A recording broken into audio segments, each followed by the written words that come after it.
Welcome to Conversations in a Vintage Shop, a podcast from behind my counter between customers. Join me while I sit behind my retail counter and just have a conversation with you, or with myself. While I look out the window, observe what I see, things that are happening in the store today, throughout the week, and just fun little stories that I have from my time as a business owner. This is something that you find interesting, then keep listening, and I appreciate you.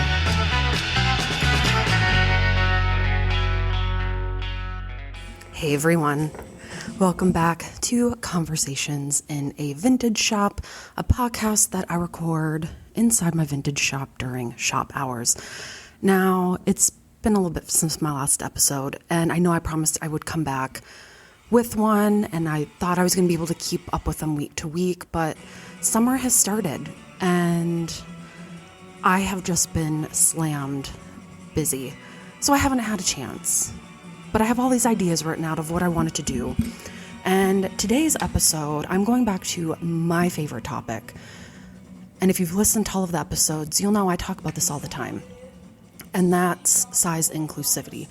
But I'm not just going to be talking about size inclusivity in vintage clothing and modern clothing. I'm going to be talking about body image in a whole, from my experience with it and conversations I've had with my customers, especially when you're shopping in a retail setting. And this was one that I've been planning on doing for a while.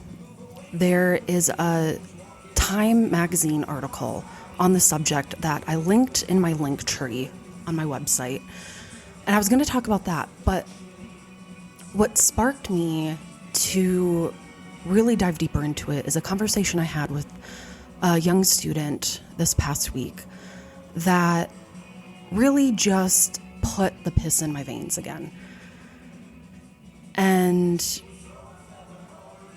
you know, when you have a conversation with someone, if it's something that you've experienced, even though it didn't directly happen to you, but you feel it so hard, what this person has gone through and how it made them feel, that you get angry for them. And the only way to help in your capacity is to turn into a conversation. And that's exactly what I'm going to be doing today, especially when in my area of downtown Fargo, this is a topic that I, on a daily basis, have a conversation with a customer or a friend or family member about. And when it's another business close to where I am that is perpetuating this really harmful narrative that your body, if it's not up to a certain standard set by that business, is not a good body. And that has been prevalent for a long time. But today's episode, I'm really hoping I can send everybody listening, no matter what gender you are, just a little bit more empowerment in how to face this if someone tries to make you feel that way. So if that's something that you are interested in, stay tuned.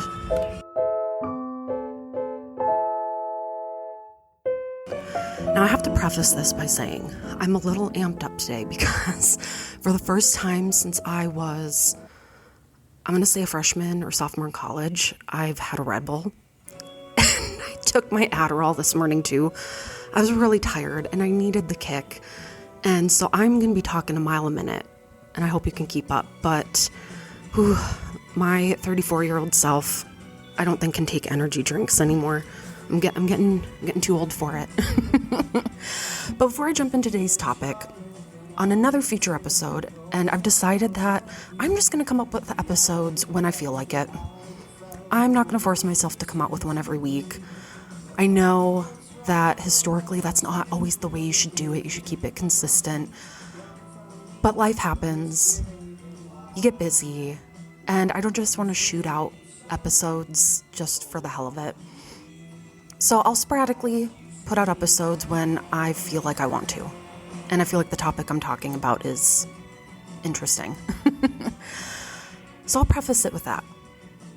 But on a future episode, and this is one I know I will for sure do, I was just recently a part of another Julian's auction, and this was an entertainment memorabilia auction.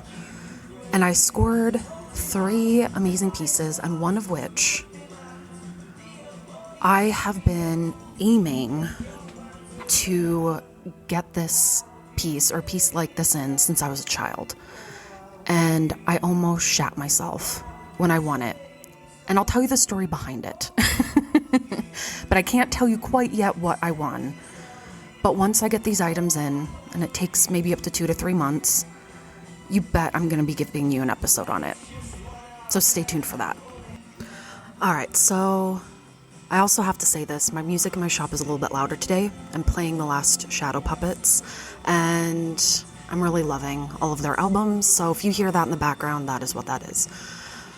But I'm going to start this episode off with a story that I was told by a young student here in town. And I'm not going to give away too much divulging information, but this student and I both got into a conversation about fashion history, clothing, and just appreciation for the history of clothing and how we got to where we are in fashion. And we got on an offshoot conversation about a certain event that both of us were part of and an experience she had while a part of this event.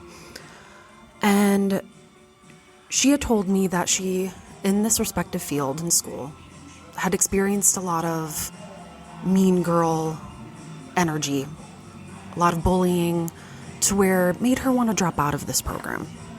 And one of the things that came about, that made this come to a head, was she was tasked with trying on a wedding gown for a show. And when she arrived at this place, the employee and the owner of the shop looked her up and down and made the statement to her that they would have to go back and pull different dresses because she was bigger than what they thought she would be. And just the look on her face, and I don't know how old the student was. I'm assuming 18 or 19. And just how harmful, and just the look of pain in her eyes that someone had said that to her.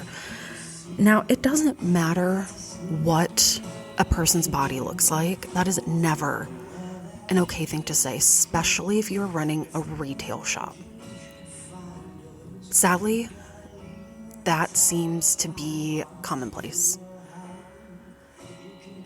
And I have to say, when I was that age, if I had gone into a shop, regardless of what I was trying on, what it was for, and I had a shop owner, an employee snicker and say something like that to me, it would have devastated me, and those marks would have stuck with me for the rest of my life. And they do. I remember when I was younger and I was going through puberty, you start to develop, you start to fill out. I had someone in my family comment on how I was getting chubby. And I was in a swimsuit. I was, think about 12 or 13. And I remember it to this day. Exactly where I was, how I was feeling up until that was said to me, and how it's something I think about my entire life. Now, if this happened when I was 12 or 13, I'm 34 now, and it still is fresh in my head, that shows you how deep these words can go. And for this student, to her credit, there are a lot of people I've met while being at my shop who have such a strong sense of self that I wish I had when I was that age. And that was the silver lining, is that her sense of self seemed to be so well developed that she could see this this interaction for what it was.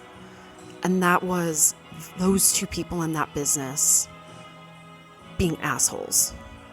Just for the pure sake of being an asshole. And I was telling her about this article that I read in Time magazine that I found really fascinating. And it's something that, if you follow my stories on Instagram or any of my posts, I've mentioned. It's a really good article. It's impossible to summarize it. But it really had me thinking, and I've been thinking about it and writing notes about this article since I read it. Oh gosh, when did it come out? There's no date on here, but I'm pretty sure it's been a couple of weeks now. And it's called One Size Fits None. And again, it's in Time magazine by Eliana Doctorman. And it talks about the author's experience trying on clothing, going into fitting rooms, and the history of sizing, especially in the United States, and what we call the industry standard, which I will say time and time again is complete and utter bullshit.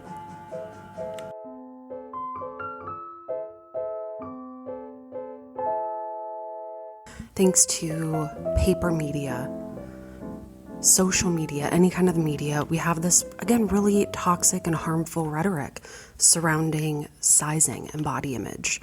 And that's really what this article delves into. I mean, what does it mean to be a size medium, a size small, a 2X, a 6X? And how does that relate to the term vanity sizing? Especially when every brand you go to has a completely different method of sizing their clothes. How can you not get confused?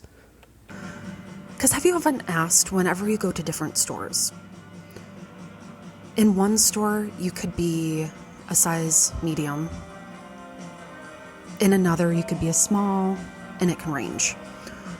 Or, this is a very relevant topic, if you've ever purchased from online entities like Shein, and I've heard this a lot, where you could be what the industry would call a US size large or extra large. And with Shein, you end up buying a 4 or 5X.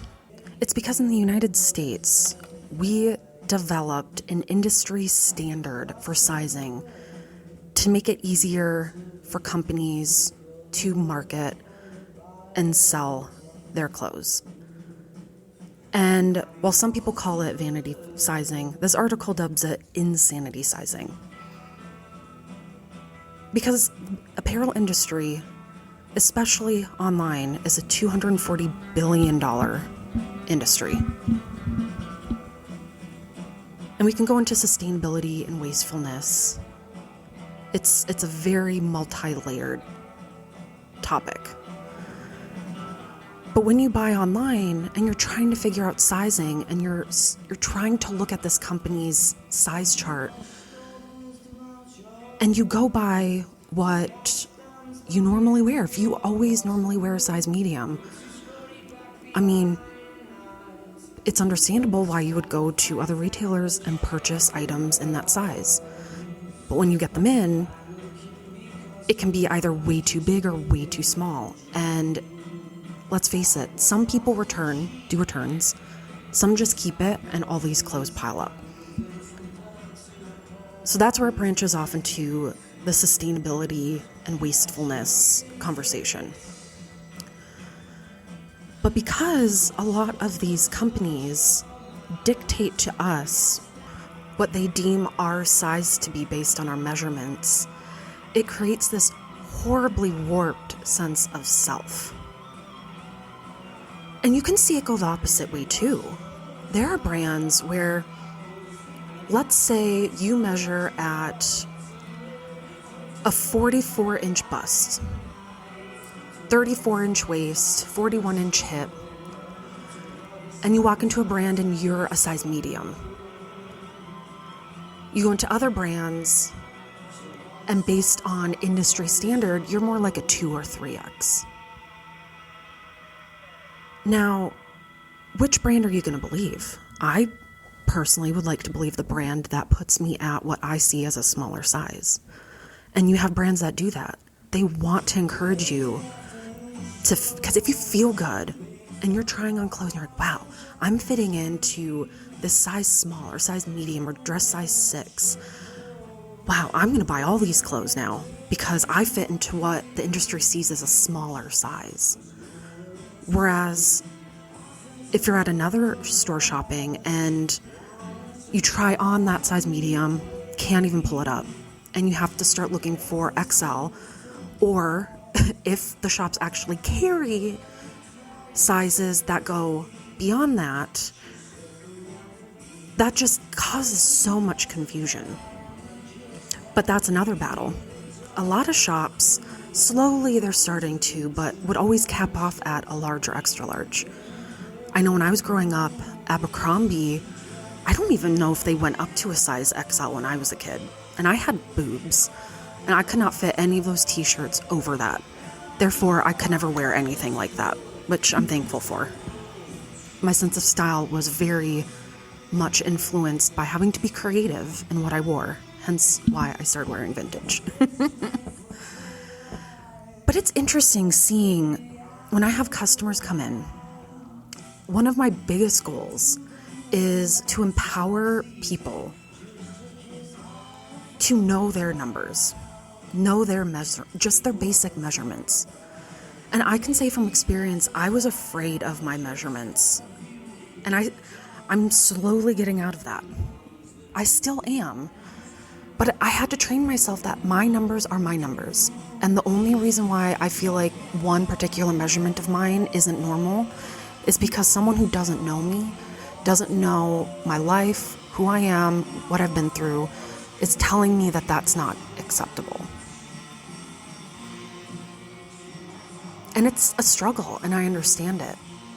But will it be impossible for us to rectify all of this fashion industry brainwashing if we don't get realistic and force ourselves to strip all of that away and just look at the facts that are right in front of us?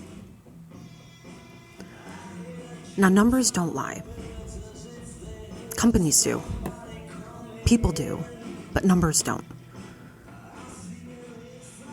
And while brands can lay out their size chart and say, if your bust is a 40 to 42 inch, we consider you a 3X. They can do that. It makes it easier for them. But that doesn't erase that is your measurement. And that measurement is only there to ensure that you are finding clothing that works for your body, not your body working for the clothing. So when people come in, I always impress upon them that you can train yourself to look at a garment and know whether or not it's going to fit you. Because as you get comfortable with your numbers and learning them, and you go and you measure your clothing at home, you will start to remember. It's just that memory of what that looks like. If your waist is a size 36 and you measure that, and you see enough of your garments, you will look at an item of clothing and go, yes, I know that's a 36 just based on how it looks. I know when I worked in corporate retail, like Victoria's Secret, don't judge me, I was working freight. It's money, I had to scrounge up money to open my business. But a lot of our, what they call bra experts, who would do all the measurements, could look at any one of the bras on the floor and immediately know what size that was without looking at the tag. Because they knew numbers and they knew the measurements. Even though Victoria's Secret, their measuring system is weird. So this is a bad example. But it's a common tactic I use with vintage shopping, especially when I'm vintage shopping for myself. And I go to different boutiques and places, and if I just don't feel like trying things on, then I have my measuring tape with me. And if I don't, then I've become an expert at being able to look at something and tell whether or not it's going to fit me or if it can fit someone else. And everybody can do that. And it makes our lives so much easier because you won't have to even look at the tag anymore. And I know I get spoiled because with vintage clothing, about half of the time, some of the clothes don't even have a label in it or a size label. But if they do, that spans a completely different conversation. And if you're an old Hollywood fan and you love Marilyn Monroe, like a lot of people do, there's a very common topic that's always brought up when it comes to her body. And her body has been a topic of discussion, but also used as a weapon against other people for many, many decades. And if you've ever heard, well, Marilyn Monroe was a size 16. And I've heard many conversations start like that, and they veer off in different angles. I've had people say, well, she was a size 16, so she was plus size. Or, well, she was a size 16, and I'm a size 16, so that means I'm the same size as Marilyn Monroe.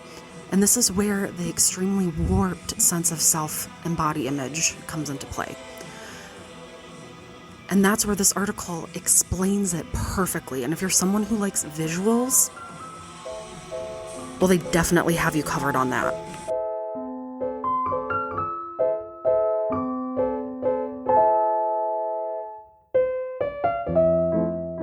Now, before I go into the example that's in the article, this circles back to a conversation I have with customers a lot with vintage clothing, and how a lot of clothing, especially pre-industrial revolution, and especially before the 1950s, was all made to order or made to your measurements. Custom made, which is something that seems very... I had someone tell me that getting custom made clothing was elitist. And now we think of it like that because to get custom made clothing can be seen as being very expensive, whether it be cost of goods, labor, but also there aren't that many people that do it, especially if you're in a city that I live in, like Fargo, a very small city in North Dakota. And in the 1950s, with the rise of mail order catalogs, it was making it easier for people to buy mass-produced clothing. At home, whether they were abroad, it was so much more convenient because, again, times were changing. You could get off the rack. You didn't have to wait weeks to get your clothes made for you or go in and get measured, even though that is what made clothing so specific in the vintage era, was that it was specifically molded to that person's body, which I think is amazing. It almost feels like you have a piece of them. But in this article, and I'm going to give you a little bit of an example of how these standard sizes came into play before I go into some of their visuals. Now she writes, when sizes arrived in the early 1940s, the New Deal-born Works Projects Administration commissioned a study of the female body in the hopes of creating a standard labeling system. And I'm going to pause when they say a female body, because as a lot of people may notice, if you go to traditionally labeled menswear sections, you still see a lot of them have measurements, chest and shoulder measurements, which is why I sell a lot of vintage men's clothing, because it makes it a lot easier for women or people who know their measurements to buy things. But in hopes of creating a standard labeling system. Until then, sizes had been based exclusively on bust measurements. Now, the study took 59 distinct measurements of 15,000 women, everything from shoulder width to thigh girth. But the most consequential discovery by researchers Ruth O'Brien and William Shelton was psychological. Women didn't want to share their measurements with shopping clerks. For a system to work, they concluded, the government would have to create an arbitrary metric, like shoe size, instead of anthropometrical measurements. So it did. In 1958, the National Institute of Standards and Technology put forth a set of even numbers, 8 through 30, to represent overall size, and a set of letters, TRS, and symbols, plus or minus, to represent height and girth respectively, based on O'Brien and Shelton's research. Brands were advised to make their clothes accordingly. In other words, America had research-backed, government-approved universal sizing decades ago. Now, where did that drop off? Now, by 1983, the standard had fallen by the wayside, and experts argue it would fail now too for the same reason. There is no standard U.S. body type. Universal sizing works in China, for example, because being plus size is so unusual. They don't even have a term for it, says Lynn Barati, a professor at Buffalo State University who specializes in sizing. But America is home to women of many shapes and sizes. Enforcing a single set of metrics might make it easier for some of them to shop, like the thinner, white women on whom O'Brien and Shelton based all of their measurements. That's key. White women. But we're going to leave out more people than we include, Barati says. But then again, the majority of women are being left out right now. Now, the author of this article has a few different visuals that show people just how these measurements and standards haven't changed since 1958 and haven't moved since they originally did this study.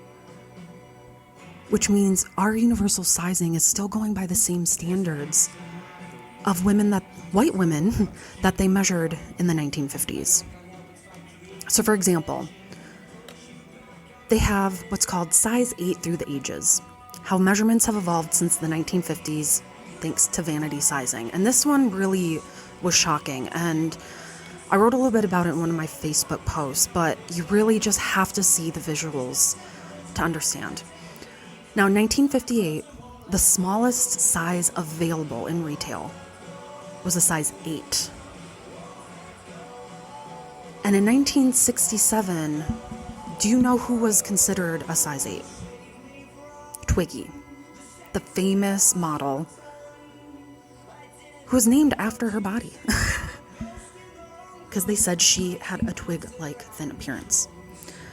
Now, her bust measurement was 31 inches, waist 23 and a half, and hips 32 and a half. 1967, she was considered a size 8. Today, she would be considered a 00. Let that sink in.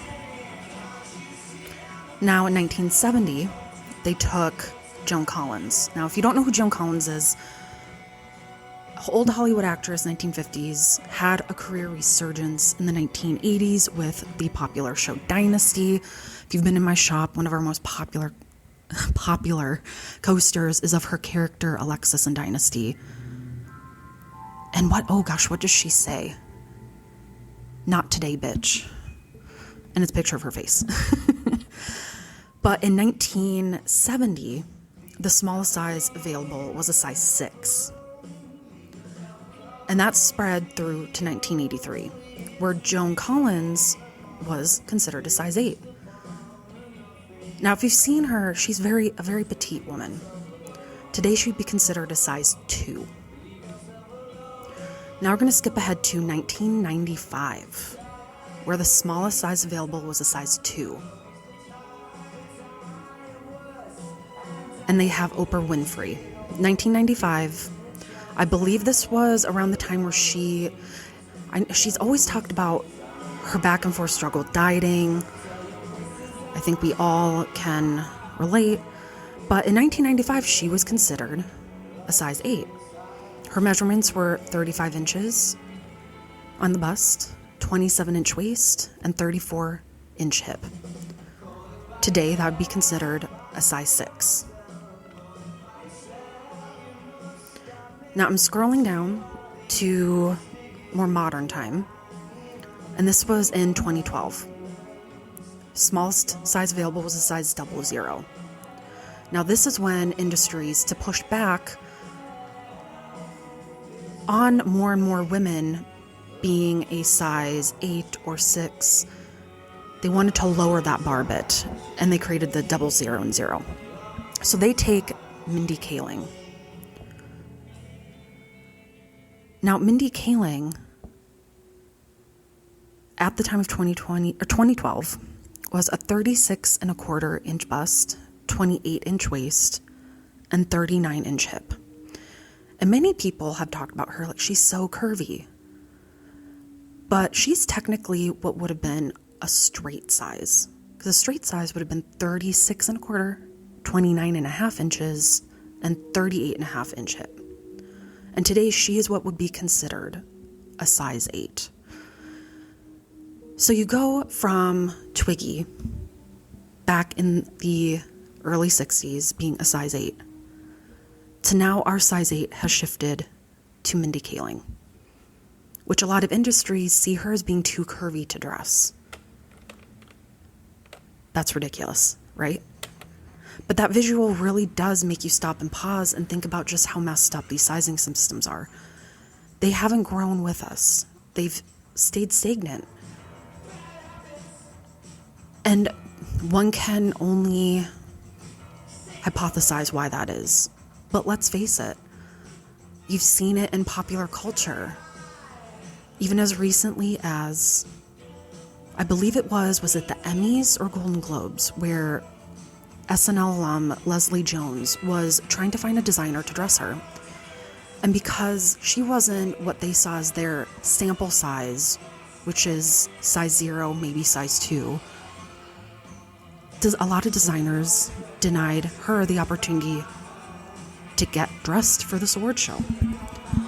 But then stepped in Project Runway Season 4, my favorite season, winner Christian Siriano, who has carved out a space for himself by really being a pretty prolific designer in this era, which I find to be very hard to do. And he stepped in and said, no problem, let's do it. And he created this beautiful crimson, I don't even know if it was a crimson or just bright, vibrant red gown for her. And it was stunning. It would have been stunning on any body. He didn't have to do any special tricks. It's all in the measurements. And also just being a good designer. A good designer can dress anybody.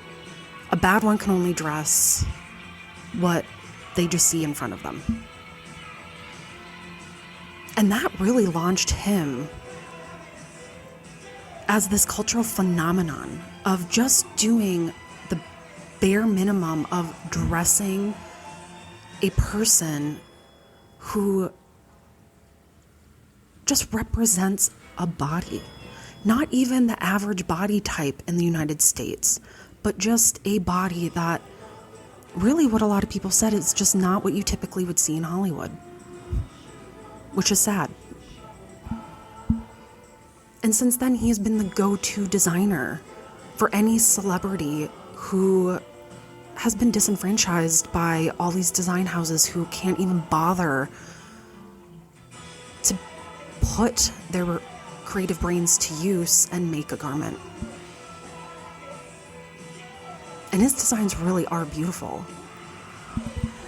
And from what I've seen from his designs, he hasn't compromised any of what he would normally do for any other client, regardless of what their body shape is.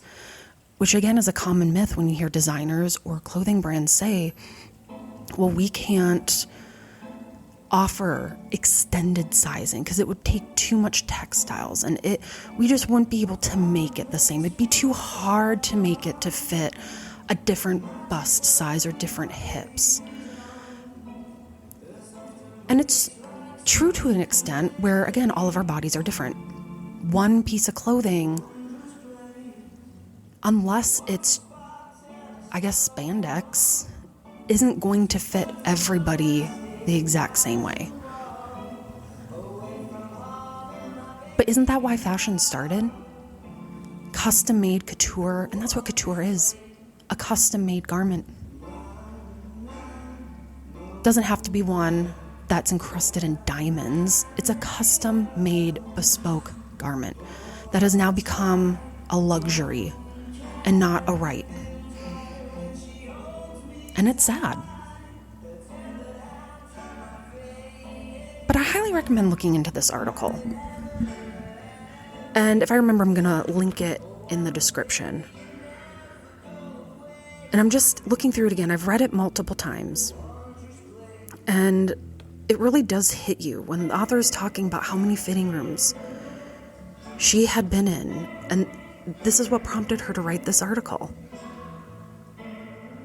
And how it becomes so damaging to us. And I see it even in the small city of Fargo, how it affects everybody. And I see that on a daily basis, whether someone's been shamed at another business or ordered something online that doesn't even close to fit, not because they did anything wrong, but because the industry has failed them. And how many times I just had it happen right before I started recording this episode. I had a woman come in looking at a vintage dress, and she asked what size it was. And I have all the measurements written down because I don't like giving a size. And I gave her the measurements, and her first reaction was, well, now I have a diet goal.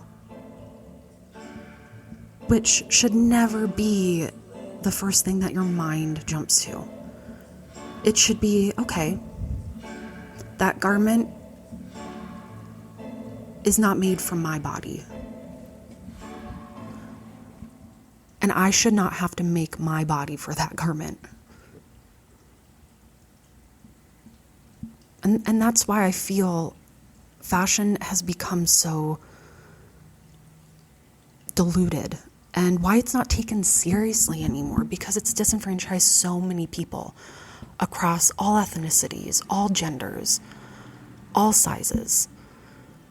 And it's not fun anymore. You shouldn't have to think about going into a store and the first thought is, I'm never going to find anything, and defeating yourself before you even get in there. But that's the mentality that we all have been drilled into us. And it's the fault of society as a whole. What started as was supposed to be make it easier for people to buy clothing and to size clothing and order it and make it more accessible has over the decades morphed into something that's used as a weapon against us. And you see it on a daily basis, and it knows no age either. I have young girls, young, 10, 12, 11, all the way up to women who are in their 70s, who I hear, oh, I need to go on a diet to fit into that, or this is my goal dress. This is my goal outfit. I'm going to buy it so that it's my inspiration to lose weight. It's devastating. And it's even more devastating because I haven't met anyone that hasn't felt that way. So it's just something to think about. Even if you're not someone who's super interested in fashion and clothing, I mean, all of us wear clothes. We all wear clothes, whether it be for function or aesthetics. But it shouldn't be this thing that's just limited to a small group of people that media and society has deemed trustworthy just based on appearance. So it's just food for thought. And I have a lot of thoughts on this. And I just keep going back and forth because it's a constant source of frustration. I've always worked in retail, with the exception of being a dishwasher as of my second job in my retail life. And I've seen it. I've seen it everywhere. And it's something that you feel the tides turning ever so slightly. And with social media, there are good and bad things. It's a beast that comes with so much that I don't like. But what I do love is that it's giving a wider voice to people who have different experiences and perspectives in fashion, culture, and society, and how it all relates.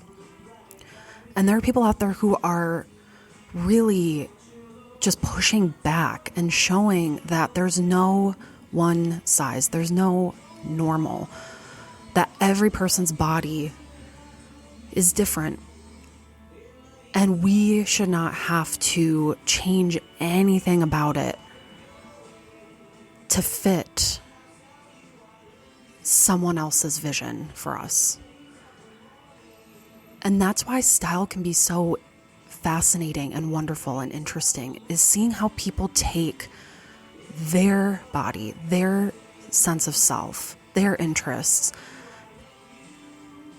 and use that to piece together an entire identity. Just coming through what they wear. And that's why I find it really interesting that some of the most stylish people I've ever met are the people who have been disenfranchised, because they couldn't follow trends. Because a lot of the trends were not meant for a lot of us. They were meant for people of a very certain status, whether it be socioeconomic, size, look. And a lot of us have had to get creative.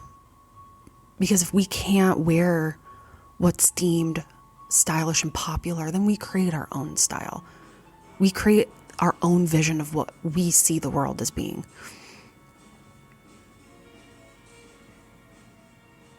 It's almost like a survival type bias. We have to forge our own way.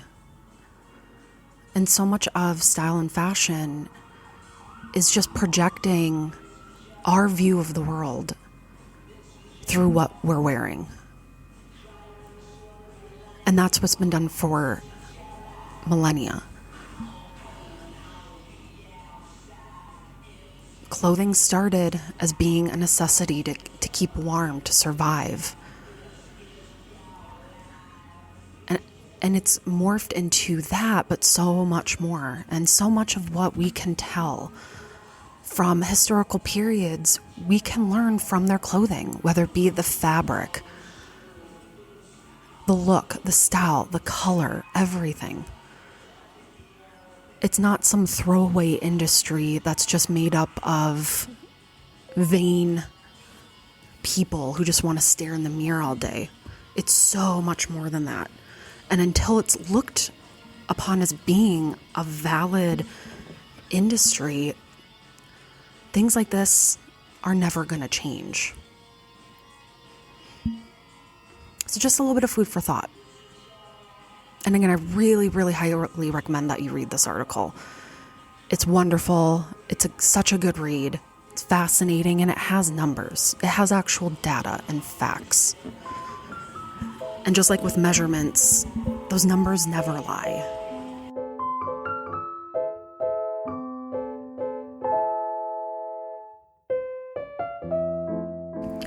Now, I have so many topics that I feel like I've had backing up for so long that I want to do episodes on, but I'm really, really trying to pace myself. But this is one that I always come back to because it's just getting worse. And being in the service industry where you're around people every day, you can't ignore it. You can't live in some fantasy world where this doesn't exist. So more than likely, this will be another episode in the future. I feel like maybe every season I'm going to have one. But like I said, in future episodes, whether it be once a month, once every 2 months, I just don't know. But I do know that future topics are going to center around the different auctions that I have been a part of. I tease a little sometimes on what exactly I won from the auction, which to some people, and some people just probably would not care or see why any of this is important. But if you're a fan of old Hollywood and old films and Broadway, then these items are going to really rev your engine. So, stay tuned for that. And maybe any other episodes where I decide to go on a rant about things. on our Twitter that gives you a little bit of an insight into probably what some of our topics will be. Like post-shutdown retail, how a lot of people have gotten meaner and don't know how to treat people in the service industry. That's been one, too, that I've been talking about nonstop. So follow us on Instagram, Convos in a Vintage Shop. And that's where I will be posting whenever I have a new episode. But I thank you for circling back. And I know this podcast is a slow burn because it's just a stream of consciousness. And maybe I should just drink more Red Bull whenever I feel like I want to do an episode and it'll give me more motivation. But thank you so much, everyone. And I really hope episodes like this help in some capacity, or it'll help someone you know. Because I think the more we talk about it, it goes back to people not feeling like this is their own solitary problem. A lot of people feel this way, but most are just afraid to talk about it. So let me do the talking, and maybe this will spark a conversation in your life. Thank you again. And however long it is till I come back, I'm so happy you're here. Have a great week, everyone.